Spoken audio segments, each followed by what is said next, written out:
When old Adam threw his fig leaf away, that was when textiles started. And it encompasses your life. As they say, it's the fabric of your life. You wake up in the morning surrounded by textiles. You go and have a shower, you've got your towel, textiles. The first major decision you make in your day is, what should I wear? You will drive down the road sitting on a textile seat. You'll see a person putting his hand up at a stop street or something. You will identify him by his textiles, not by what he looks like, but because of that.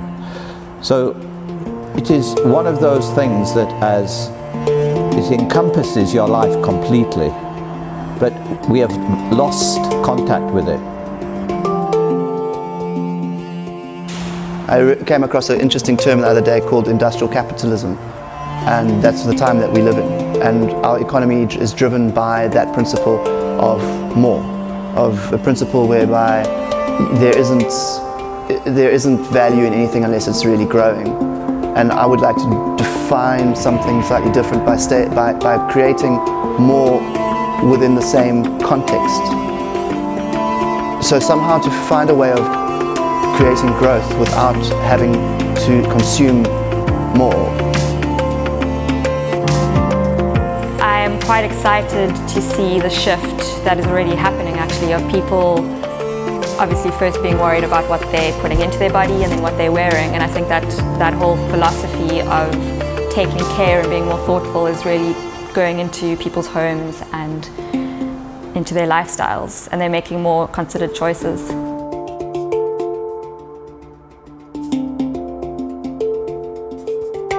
Within this concept of the industrial capitalism, it's how the world works, and we work in the same way, maybe in a smaller way. The rules are the same. You've got to spend money to make money, you know, like you've got to make a profit. You've got to consume stuff to produce stuff.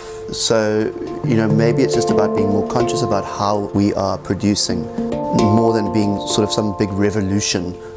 It's the fact that we are using the local materials, we're using local labor. We're not just doing it for money. We're not just doing it in order to line our pockets and go skiing in Aspen or whatever it might be. It's to give back too.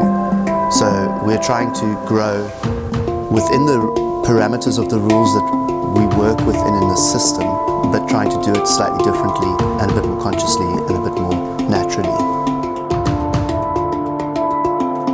Well, I think people, when they buy Mungo products, they're buying into maybe a memory of their holiday in Plet, or their grandmother who used to use flat leaf towels, or there's always a connection with the product and the people that are buying it. And I think that for me is the most satisfying part of my job, is when you see people buying the product and they are attached, almost emotionally attached to it.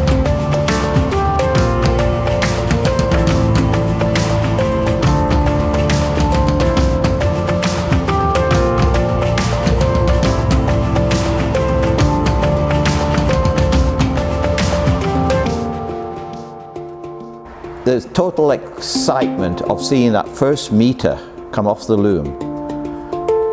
Now, for me, it's not the actual money that it makes or the appreciation possibly you get for it. It doesn't really drive me at all. It is just, we've achieved something. We've done something good. We haven't exploited something. We've tried the best we can. And that's it.